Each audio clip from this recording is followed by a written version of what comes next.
Полуразрушенная баня номер 1 в самом центре крымской столицы – памятник бездуховности.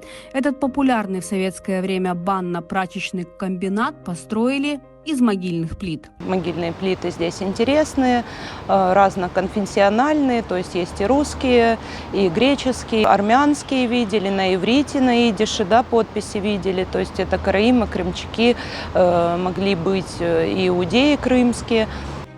Банно-прачечный комплекс номер 1 в Акмеджите был построен в 30-х годах прошлого века. Дух тогда царил атеистический, возить камень с карьеров было дорого, и в целях экономии в качестве стройматериалов нередко использовались крепкие могильные плиты. По данным историков, в качестве камней при строительстве бани использовались надгробия со старого Симферопольского кладбища. В начале 2000-х банно-прачечный комбинат перестал работать по своему прямому назначению. Тогда на этом месте решили возвести 4-этажную гостиницу. Когда баню начали сносить, в ее стенах и обнаружились надгробные памятники. Историки попросили приостановить снос, чтобы описать могильные плиты, а наиболее древние или значимые из них передать краеведческому музею. Но большая часть здания уже была разрушена.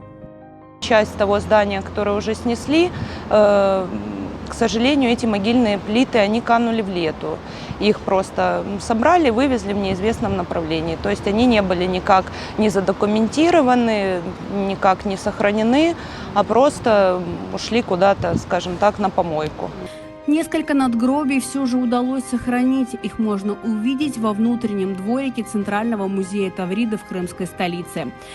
Сейчас к той стене, где обнажились могильные плиты, подобраться сложно. Рядом за высоким забором развернулась масштабная стройка очередного бизнес-центра. Что будет с самим зданием бани, неизвестно. Его обнесли красочными баннерами. Внутри есть пару магазинов и ночной клуб. Ночью тут танцы.